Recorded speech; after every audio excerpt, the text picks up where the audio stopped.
Good morning students. इस video में हम चैप्टर 1 साइंस से स्टार्ट करेंगे। चैप्टर का नाम है केमिकल रिएक्शन एंड इक्वेशन। सबसे पहले इस चैप्टर को समझने के लिए हम समझेंगे कि फिजिकल चेंज और केमिकल चेंज क्या होता है। तो सबसे पहले हम बात करेंगे कि फिजिकल चेंज क्या है। देखिए, a change in which new substances are not formed is called a physical change. देखिए, फिजिकल चेंज वो चेंज है जिसमें कोई नया सब्सटेंस नहीं बनता है, उसको हम बोलते हैं फिजिकल चेंज। ये टेम्पररी चेंज है और इसको हम रिवर्सिबल चेंज भी कहते हैं। अब जरा एग्जांपल से समझते हैं। जैसे वाटर से हमने आइस बनाया और आइस फिर से पिघल के वाटर बन गई, तो इसको हम कहेंगे कि ये फिजिकल चेंज है, क्योंकि ये रिवर्सिबल भी है और ये टेम्पररी है। टेम्पररी का मतलब कि वाटर से आइस बना, आइस से फिर से वाटर बन गए। ठीक है, इसी तरीके से हम बात करेंगे केमिकल चेंज क्या है। A change in which new substance are formed is called a chemical change. वो चेंज जिसमें नया सब्सटेंस बनता है उसको हम क्या बोलते हैं? केमिकल चेंज कहते हैं। ये एक परमानेंट चेंज है और इसको हम इरिवर्सिबल चेंज भी कहते हैं। अब ये परमानेंट क्यों है, एग्जाम्पल से समझते हैं। जैसे कि formation of curd from milk, दूध से दही का बनना। अब अगर मैं दूध से दही बना दूंगा तो क्या मैं इसको बैक फिर से मतलब दही से फिर से मैं दूध बना सकता हूँ? नहीं बन सकता। तो ये क्या है? ये परमानेंट चेंज है और ये इरिवर्सिबल है, क्योंकि इसको हम बैक में फिर से नहीं ले जा सकते। इसके अदर भी कुछ एग्जांपल्स हैं। ठीक है, तो फिजिकल चेंज क्या होता है? फिजिकल चेंज में कोई नया सब्सटेंस नहीं बनता और केमिकल चेंज में एक नया सब्सटेंस बनता है। ये टेम्पररी है और ये क्या है? ये परमानेंट है। ये रिवर्सिबल है और ये हमारा इरिवर्सिबल चेंज है। स्टूडेंट्स, अब हम आगे बात करेंगे कि केमिकल रिएक्शन क्या होता है। तो सबसे पहले इसकी डेफिनेशन को हम पढ़ते हैं। It is a process in which two or more than two chemical substance reacts and new substances are formed are called chemical reaction. तो ये वो प्रोसेस है जिसमें दो या दो से ज़्यादा केमिकल सब्सटेंस एक साथ रिएक्ट करते हैं और रिएक्ट करने के बाद नया सब्सटेंस बनाते हैं, उसको हम बोलते हैं केमिकल रिएक्शन। जिस तरीके से हमने एग्जांपल लिया मैग्नीशियम और ऑक्सीजन, ये मैग्नीशियम है, ये ऑक्सीजन है, इन दोनों ने रिएक्शन करी तो इन्होंने बनाया MgO, मतलब मैग्नीशियम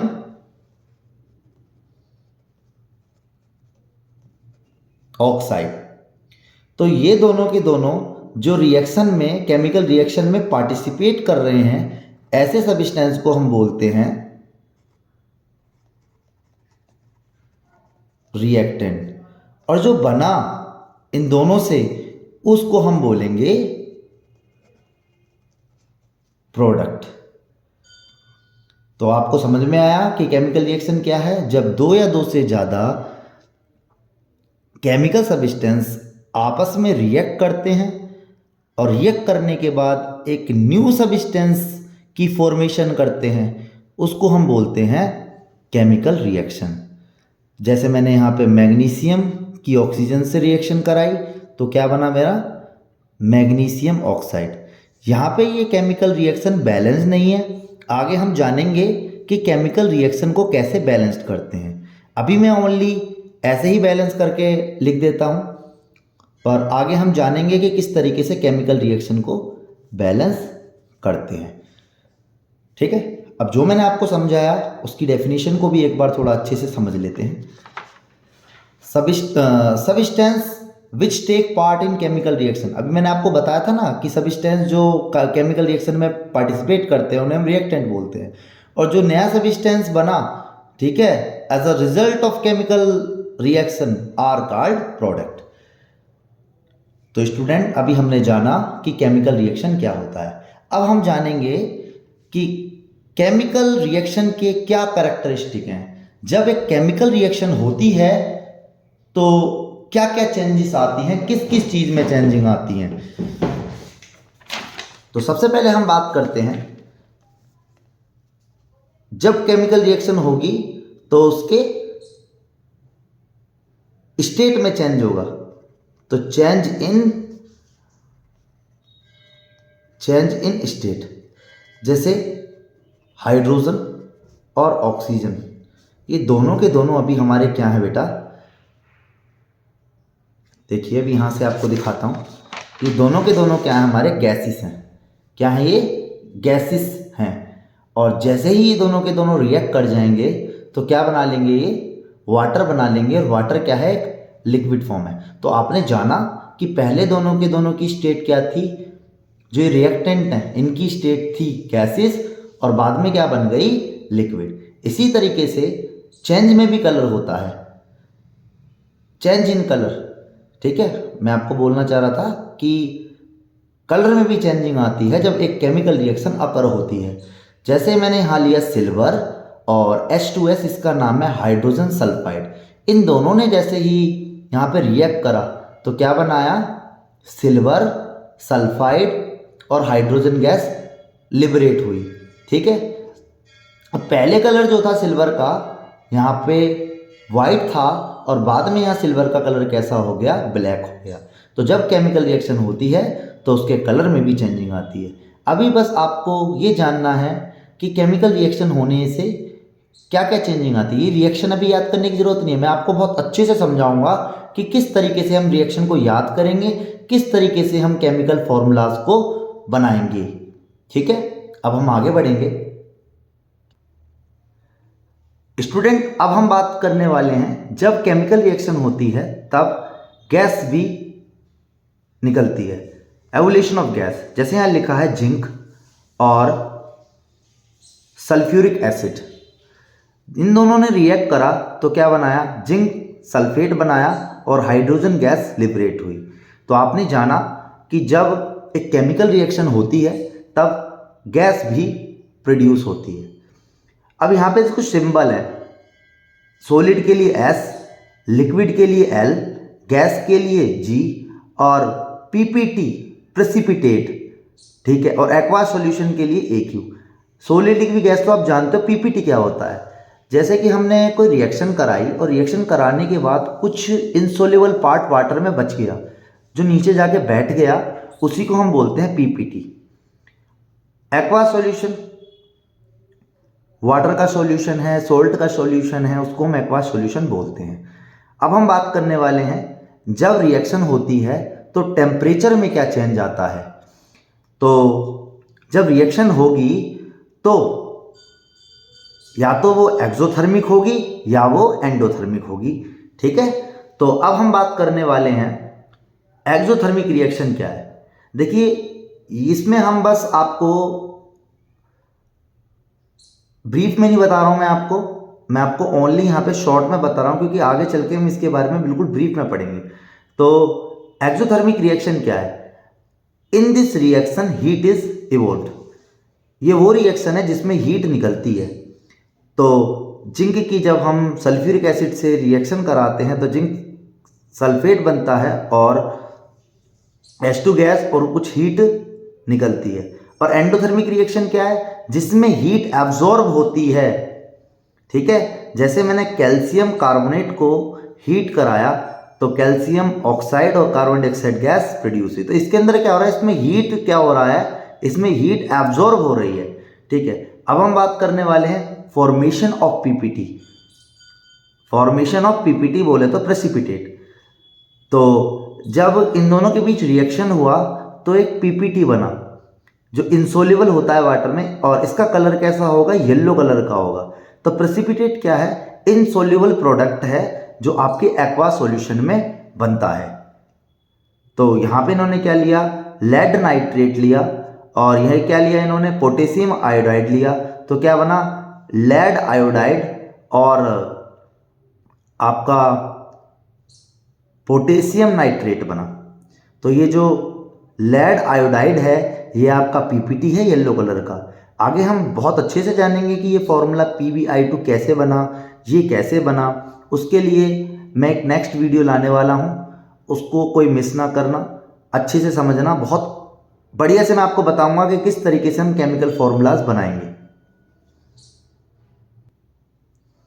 स्टूडेंट्स, अब हम जानने वाले हैं कि केमिकल इक्वेशन क्या होती है। The method of representation of our chemical reaction is known as chemical equation. तो वो मेथड जिसकी मदद से हम केमिकल रिएक्शन को रिप्रेजेंट करते हैं, तो रिप्रेजेंट करने का जो तरीका है वो क्या कहलाता है, केमिकल रिएक्शन। अब दो मेथड होते हैं इसके, एक तो होता है वर्ड इक्वेशन, एक होता है केमिकल फॉर्मूला। वर्ड इक्वेशन का मतलब है जब हम रिप्रेजेंटेशन वर्ड्स में देते हैं, जैसे मैग्नीशियम की ऑक्सीजन से रिएक्शन कराई तो मैग्नीशियम ऑक्साइड बनाया। ये जो एरो है ये रिप्रेजेंट करता है direction of a reaction. Chemical formula में क्या है, इसमें हम क्या करेंगे, जो रिप्रेजेंटेशन देंगे वो केमिकल फॉर्मूले में देंगे। तो जैसे मैग्नीशियम का केमिकल फॉर्मूला क्या हो गया, Mg, ऑक्सीजन का O2 और मैग्नीशियम ऑक्साइड का MgO। ठीक है, इनकी स्टेट्स जरूर लिखते हैं। ठीक है, अब हम बात करने वाले हैं कि कैटलिस्ट क्या होता है। दो substances which are added in a chemical reaction to increase और decrease the speed of a reaction is called catalyst. वो सब्सटेंस जिनको केमिकल रिएक्शन में ऐड करने से हम केमिकल रिएक्शन की स्पीड को इंक्रीज और डिक्रीज कर सकते हैं, तो उनको हम बोलते हैं कैटलिस्ट। जैसे निकल एक हमारा क्या है, कैटलिस्ट है, पैलोडियम है, ठीक है, बहुत सारे हैं। ठीक है, आगे सबके बारे में अच्छे से डिटेल में हम पढ़ेंगे। अभी फ़िलहाल ये हमारा फर्स्ट चैप्टर है, तो धीरे धीरे करके जानेंगे कि क्या क्या चीज़ क्या है। अब हम बात करने वाले हैं टाइप ऑफ केमिकल इक्वेशंस। देखिए, दो तरह की हमारी केमिकल इक्वेशन होती हैं, बैलेंस्ड केमिकल इक्वेशन और अनबैलेंस्ड केमिकल इक्वेशन, जिसको हम स्केलेटल इक्वेशन भी कहते हैं। अब हम बात करते हैं कि बैलेंस्ड केमिकल इक्वेशन क्या कहती है हमारी। Those chemical equation in which number of atom of different element must be equal in the reactant side and the product side। मतलब रिएक्टेंट साइड के जो एटम हैं, नंबर ऑफ एटम, और जो प्रोडक्ट साइड के जो नंबर ऑफ एटम हैं, element के, डिफरेंट एलिमेंट के, वो दोनों क्या होंगे, वो आपस में बराबर होंगे। अगर बराबर होंगे तो उसको हम बोलेंगे बैलेंस्ड केमिकल इक्वेशन। जैसे ये मैंने लिखा यहाँ पे, देखिए यहाँ एक हाइड्रोजन है रिएक्टेंट साइड में, और क्या है यहाँ पे, हाइड्रोजन है आपका, और यहाँ पे आपका आयोडाइड है। ठीक है, तो H है और I है, तो यहाँ H के कितने हैं, 2 हैं, I के कितने हैं, 2 हैं। ठीक है, तो रिएक्टेंट साइड हाइड्रोजन के भी 2 हो गए एटम और आयोडाइड के भी 2 हो गए। ठीक है, अब इसी तरीके से इस साइड देखो, प्रोडक्ट साइड में हाइड्रोजन के भी 2 हैं और आयोडाइड के भी 2 हैं। तो जब ये देखो, इधर भी 2, इधर भी 2, इधर भी 2, इधर भी 2, जब दोनों तरफ इक्वल इक्वल होते हैं नंबर ऑफ एटम, तब हम कहते हैं कि वो जो हमारे को केमिकल इक्वेशन दे रखी है ये हमारी बैलेंस्ड है। और जब इक्वल नहीं होते हैं दोनों तरफ के, तो उसको हम बोलते हैं अनबैलेंस्ड केमिकल इक्वेशन। जैसे कि देखिए यहाँ लिखा है, those chemical equation in which number of atom of different element on the reactant side are not equal to product side. जब रिएक्टेंट साइड के number of atom product side के number of atom के बराबर नहीं होते, तो उसको हम बोलते हैं अनबैलेंस्ड केमिकल इक्वेशन। जैसे देखिए यहाँ पे H के 2 हैं, O के 2 हैं, इस साइड H के यहाँ पे 2 हैं और ऑक्सीजन का केवल 1 है। तो हाइड्रोजन के तो ठीक है, पर ऑक्सीजन के यहाँ पे क्या है, यहाँ 2 है और यहाँ 1 है, तो ये दोनों क्या है, आपस में बराबर नहीं है नंबर ऑफ एलिमेंट। इस वजह से इस इक्वेशन को हम बोलते हैं अनबैलेंस्ड केमिकल इक्वेशन। अब आगे हम जानेंगे कि जो भी हमारी अनबैलेंस्ड केमिकल इक्वेशन है उसको किस तरीके से हम बैलेंस्ड करते हैं। How to balance chemical equation. Chemical equation को किस तरीके से बैलेंस करते हैं, जैसे मैं यहां लिख रहा हूं, पहला एग्जांपल है हमारा,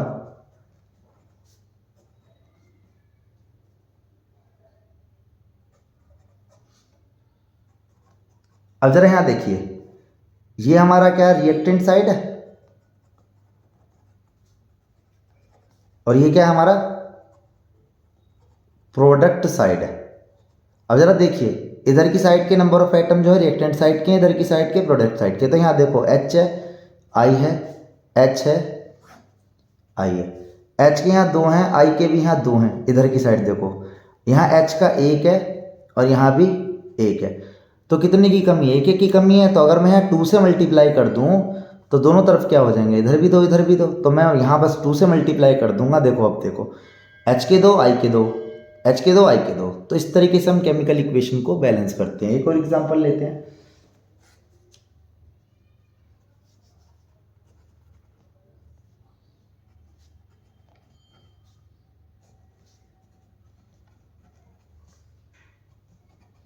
अब जरा देखिए यहाँ पे मेरे पास क्या क्या है? Zn है, H है, Cl है। सबसे पहले देखो Zn और Zn यहाँ तो दोनों तो बराबर है ना। फिर देखो हाइड्रोजन यहाँ पे 1 है और हाइड्रोजन यहाँ पे 2 है। तो सबसे पहले हम बैलेंस करेंगे किसको?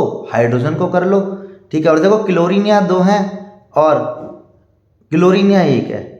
तो भैया देखो क्लोरीन को हमें इधर की साइड 2 है और हाइड्रोजन इधर भी 2 है। तो हम क्या है, किसी भी एक को बैलेंस करेंगे तो दोनों अपने आप बैलेंस हो जाएंगे। तो देखो क्लोरीन यहाँ 2, तो इधर भी तो 2 करने पड़ेंगे। तो 2 से मल्टीप्लाई करो तो देखो क्लोरीन 2 हो गई, ठीक है। और हाइड्रोजन वो जिंक तो हमारा पहले से ही बैलेंस था। अब देखो हाइड्रोजन के इधर भी 2 हो गए, इधर भी 2 हो गए। तो ये केमिकल रिएक्शन हमारी क्या होगी? बैलेंस होगी। एक एग्जाम्पल लो लेते हैं। अब जरा देखो, H के 2 हैं, ऑक्सीजन के 2 हैं। H के तो 2 पूरे हैं पर ऑक्सीजन के 2 हैं। तो ऑक्सीजन के 2 पूरा करने के लिए यहाँ क्या करूँगा? 2 से मल्टीप्लाई। यहाँ नहीं कर सकते, आगे की साइड करते हैं। इससे क्या हो गया आपका? यहाँ पे देखिए आपके हाइड्रोजन के कितने हो गए? 4 हो गए। यहाँ 2 हैं तो 4 पूरा करने के लिए यहाँ पे 2 से मल्टीप्लाई करनी पड़ेगी। अब देखो ऑक्सीजन के यहाँ 2 हो गए और यहाँ भी 2 हो गए। अब हमारी केमिकल रिएक्शन बिल्कुल पूरी तरीके से बैलेंस है। देखो हाइड्रोजन के 4, हाइड्रोजन के 4, ऑक्सीजन के 2, ऑक्सीजन के 2। एक एग्जाम्पल और लेते हैं।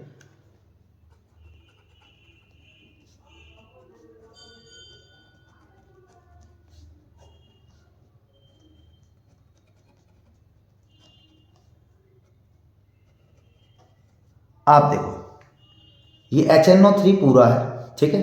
CaOH का होल ट्वाइस है। तो जरा यहाँ देखेंगे, कैल्शियम तो यहाँ हमारा पूरा है पहले से ही। NO3 पूरा 1 है, यहाँ NO3 के 2 हैं। तो 2 पूरे करने के लिए NO3 के मुझे क्या करना पड़ेगा? यहाँ आगे मल्टीप्लाई करूँगा। तो देखिए NO3 के तो 2 पूरे हो गए।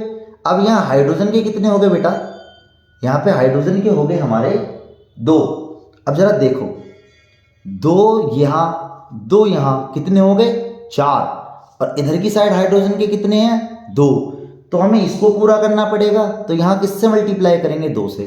तो हाइड्रोजन के तो देखो 2 दूनी 4 हो गए पूरे, पर ऑक्सीजन के यहाँ 2 ये, और देखो ये 3 है ना यहाँ पे, और बाहर ट्वाइस लिखा है। तो 3 2 जा 6, 6 और 2 8। अब जरा गिनना, यहाँ 8 हो रहे हैं ऑक्सीजन के, यहाँ गिनना कि यहाँ हो रहे हैं या नहीं हो रहे हैं, ठीक है। यहाँ देखो 3 2 जा 6, 6 2 8, ठीक है। और NO3 तो हमारा पहले से पूरा है, ठीक है। हमारा बिल्कुल अच्छे से हो गया। देखो आप एक एक करके भी देख लो। N के 2 हो गए, ऑक्सीजन 6 और 2 8 हो गए। देखो 6 और 2 8 हो गए, हाइड्रोजन 4 हो गया। यहाँ देखो 2 और 2 4 हो गया। तो पूरी इक्वेशन अच्छे से हमारी बैलेंस होगी।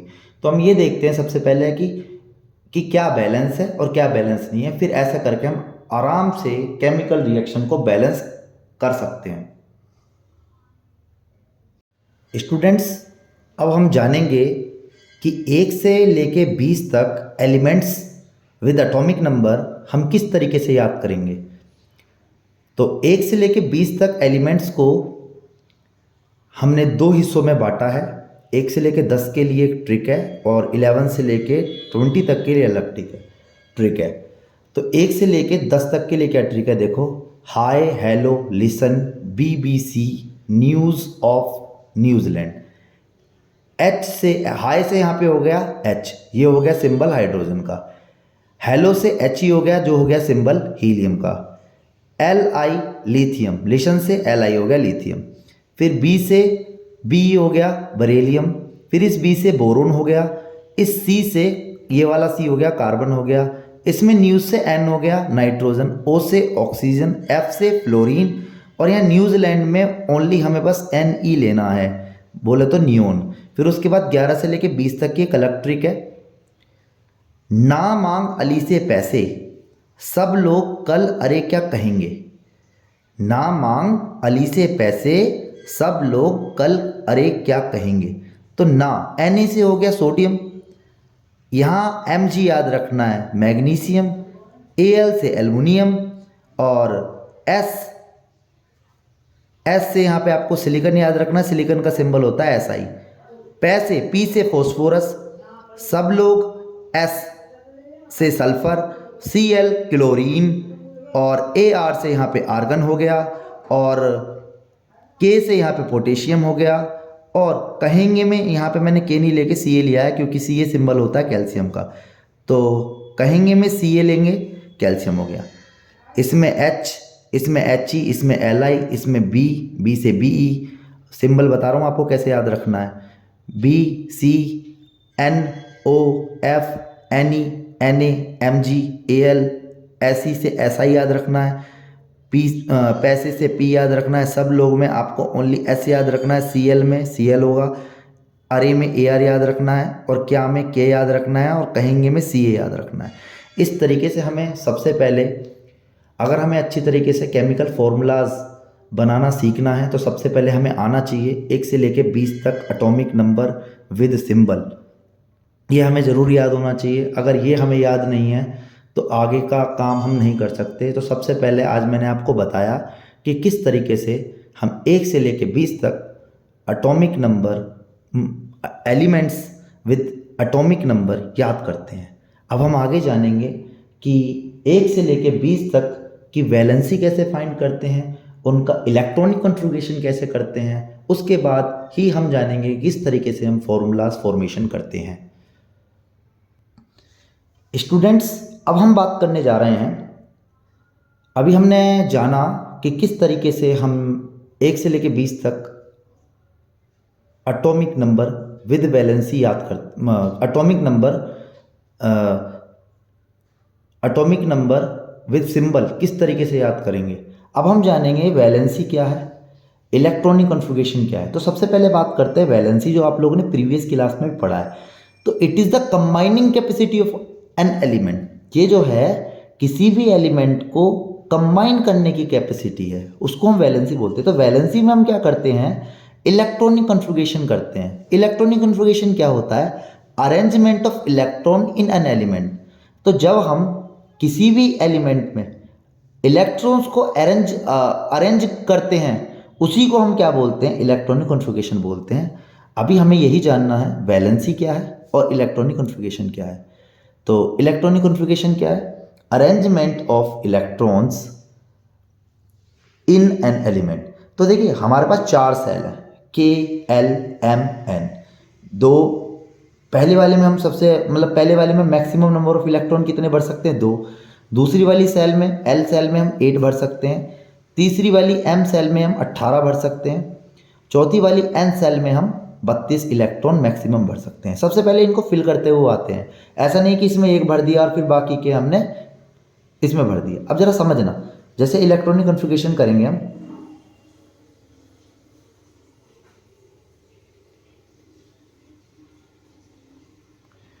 Of sodium. सोडियम का एटॉमिक नंबर क्या है, 11।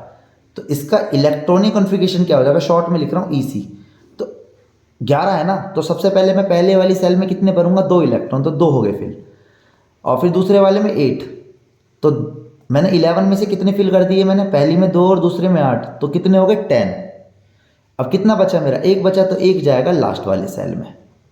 तो इस तरीके से हमें फिल करना है। ये नहीं करना कि पहले में 1 कर दिया, दूसरे में फिर 3 कर दिया, फिर बाकी के बचे हुए 7 इसमें कर दिया। नहीं, हमें सबसे पहले फिल करते हुए चलना है, पहले वाले सेल को हमें पूरा करते हुए चलना है। इसमें 2 भरे जाएंगे तो पहले 2 भरेंगे, फिर इसमें 8 तो 8, फिर उसके बाद आगे बढ़ेंगे।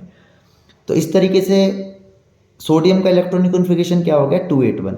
अभी जो लास्ट वाला सेल है इसको हम बोलते हैं आउटर मोस्ट सेल, या इसे बोलेंगे हम वैलेंस सेल।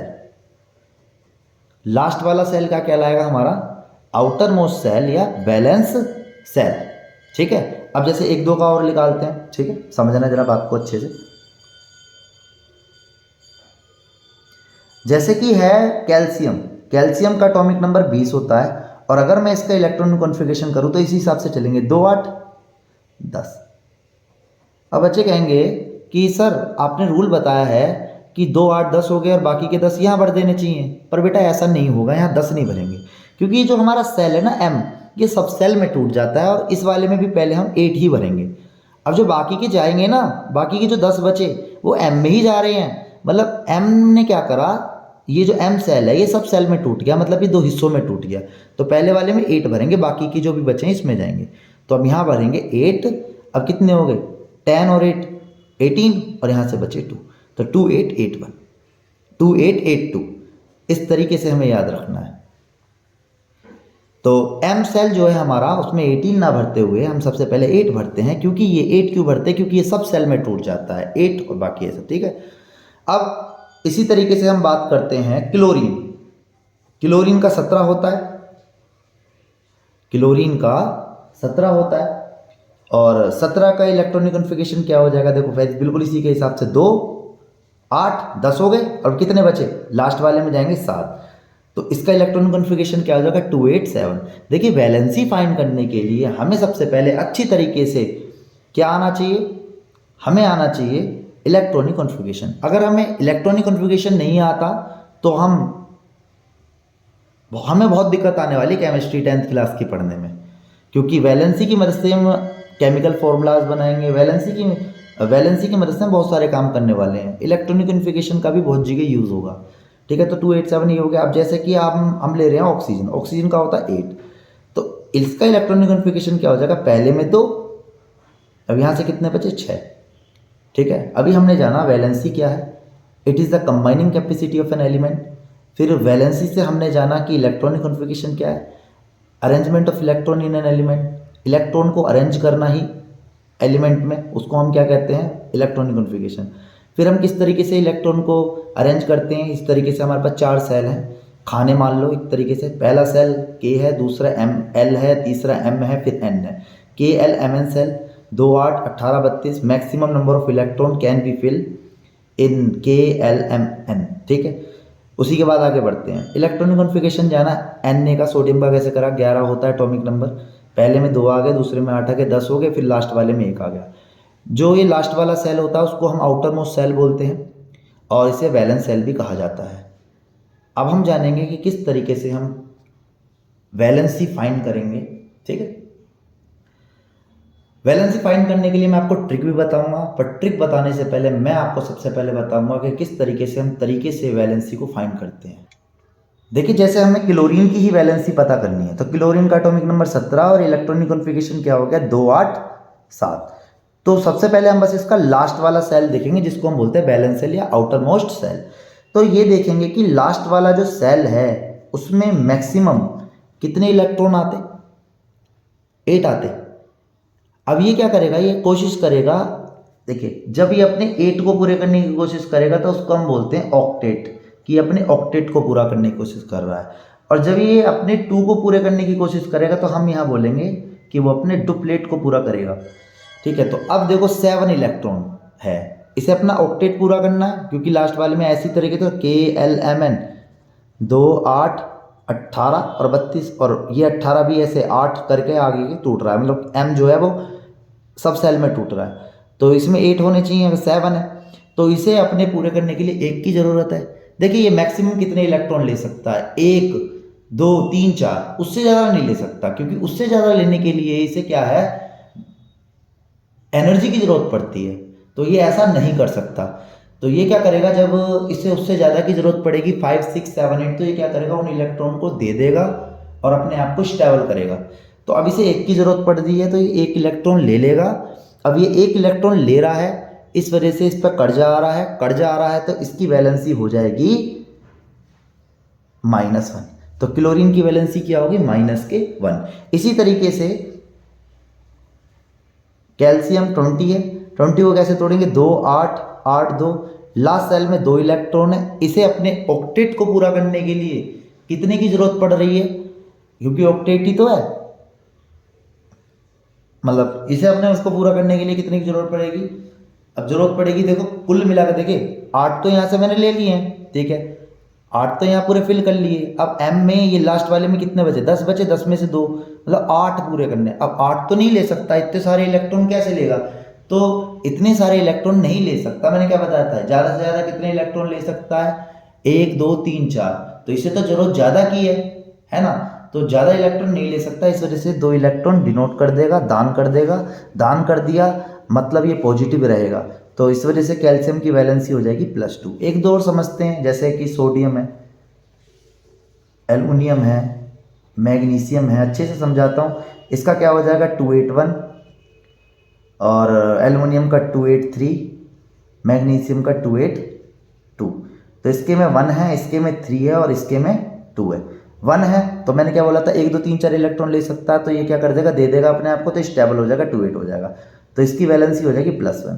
3 है तो भैया देखो 5 की जरूरत पड़ रही है, ये भी क्या कर देगा, दे देगा, तो +3। 2 है, इसे भी जरूरत पड़ रही है, 6 की जरूरत पड़ रही है, ठीक है, अपने सब सेल को पूरा यहाँ पूरा करने के लिए ज़्यादा की जरूरत पड़ रही है, तो ये क्या करेगा, ये क्या कर देगा, ये भी दे देगा, ठीक है। तो हमने इस तरीके से वैलेंसी निकालना सीखा। अब जैसे कि ऑक्सीजन है, ऑक्सीजन का 8 होता है, इसका इलेक्ट्रॉनिक कन्फिग्रेशन हम करेंगे तो 2,6 होगा, तो 2,6 हो गया। तो अब इसे जो है 8 पूरा करना है अपना, मतलब इस वाले को पूरा करना है ना, ये वाली दूसरी सेल है, तो इसे ये पूरा करना है, तो इसे 2 की जरूरत है, तो ये क्या करेगा, 2 ले लेगा। अब 2 ले लेगा, इस वजह से ऑक्सीजन की जो है वैलेंसी हो जाएगी -2, क्योंकि 8 की जरूरत है, 8 में से मतलब पूरा करने के लिए 2 की जरूरत है, तो 6 इसके पास है, 2 इसने ले लिए, तो ये मैक्सिमम जो है 1 2 3 4 इलेक्ट्रॉन तक ले सकता है। उससे ज़्यादा की जरूरत पड़ेगी तो ये क्या करेगा, डिनोट कर देगा। तो ये तो हो गया हमारा तरीका। अब हम डायरेक्ट सीखेंगे कि किस तरीके से डायरेक्ट, बस आपको पता होना चाहिए वैलेंस सेल में कितना इलेक्ट्रॉन है। तो जरा देखें, अगर आपके वैलेंस सेल में 1 2 3 4 इलेक्ट्रॉन है, तो आपकी जो वैलेंसी है ना, 1 के लिए 1 रहेगी, 2 के लिए 2 रहेगी, 3 के लिए 3 रहेगी, 4 के लिए 4 रहेगी। ये याद रखना है बस आपको, बैलेंस सेल लास्ट वाला। अगर आपके बैलेंस सेल में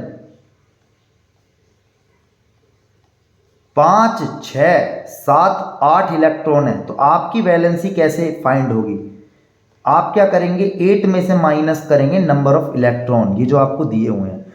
तो 8 में से अगर मैंने इसे माइनस किया तो मेरा कितना आ रहा है 3, 8 में से इसे माइनस करा तो कितना आया 2, 8 में से इसे माइनस करा तो कितना आया 1, 8 में से इसे माइनस करा तो आया 0।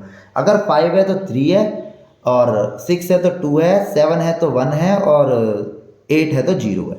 और ये सारी वैलेंसी हमारी माइनस में होती हैं, ठीक है। तो आप इस तरीके से याद रखेंगे, क्योंकि सिंबल की ज़रूरत हमें पड़ती है जब हम केमिकल फॉर्मूलाज बनाते हैं, ठीक है।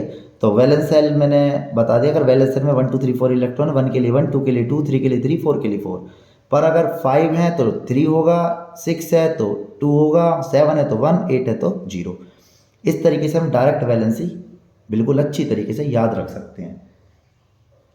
अब मैं आपको सबकी वैलेंसी बारी बारी से करवा देता हूँ। स्टूडेंट, अब हम जानेंगे कि 1 से लेकर 20 तक की वैलेंसी क्या है। मैंने 1 से लेकर 20 तक सब यहाँ लिख दिए हैं, with symbol, with electronic configuration, और साथ में वैलेंसी। अब ज़रा देखो, ये हीलियम का है, ये हाइड्रोजन का है, ये हीलियम का है, ये लिथियम का है, ये बेरिलियम का है, ये बोरोन का। इस तरीके से मैंने सबके इलेक्ट्रॉनिक कॉन्फ़िगरेशन लिख दिया, और ये सारे के सारे क्या हैं, सबके बैलेंस सेल है। अब 1 है तो 1, अब 2 देखो, ये तो इसका पूरा है ना, ऑक्टेट पूरा है इसका, तो इस वजह से इसकी वैलेंसी 0 हो जाएगी। अब देखो, यहाँ 1 है तो 1, 2 है तो 2, 3 है तो 3, 4 है तो 4। यहाँ ये पूरा हो गया था, इस वजह से यहाँ 0 है, यहाँ पूरा नहीं हुआ है, ज़रूरत पड़ रही है और इलेक्ट्रॉन्स की। यहाँ 5 है तो 8 में से 5 गए 3, 8 में 6 गए 2, 8 में 7 गया 1, 8 में से 8 गए 0, 1 के लिए 1, 2 के लिए 2, 3 के लिए 3, 4 के लिए 4, 5 में से 5 मतलब 3 की ज़रूरत पड़ी ना, तो -3, 2 की ज़रूरत पड़ी -2, 7 की ज़रूरत पड़ी -1। अब ये तो अपना पूरा है, जब जो चीज़ फिल होती है ना, पूरी फुल होती है, तो वहाँ पे 0 होगा, 1 के लिए 1, 2 के लिए 2। अब देखिए वैलेंसी में आप लोग देखोगे कि बहुत सारी वीडियोस हैं, सब में यहाँ माइनस नहीं लगा हुआ। मैंने आपको इस वजह से यहाँ पे माइनस लगा के दिखाया है कि आप ना अब जो केमिकल फॉर्मूलेज बनाने जा रहे हो उसमें प्लस माइनस का याद होना चाहिए, किसकी प्लस में किसकी माइनस में, तो आपको पता होना चाहिए। तो इस वजह से मैंने आपको लगा के दिखाया है। अगर आप यहाँ पे माइनस ना भी लगाएं, पॉजिटिव में भी लिखें तो भी कोई दिक्कत नहीं है। अब हम नेक्स्ट वीडियो में, जिसे मैं कल डालने वाला हूँ, उसमें हम पढ़ेंगे कि केमिकल फार्मूला किस तरीके से बनाते हैं। और केमिकल फार्मूला जैसे ही हमारे हो जाएंगे फिर हम चालू करेंगे टाइप ऑफ केमिकल रिएक्शन। और हमारी वीडियोस डेली आएंगी, साइंस में भी, मैथ्स में भी। अभी मैं थोड़ी देर बाद मैथ की वीडियो भी प्रोवाइड कराऊंगा। तो आप लोग अपना सपोर्ट बनाए रखें और पेपर तक मैं आपको चैप्टर वाइज नोट्स और इन टेक्स्ट क्वेश्चन हैं और एक्सरसाइज के क्वेश्चन हैं, PYQs हैं और आपको मोस्ट इम्पोर्टेंट क्वेश्चंस हैं, वो सब प्रोवाइड कराऊंगा। आप लोग मेरे साथ बने रहिए और मिलते हैं फिर कल नेक्स्ट वीडियो में।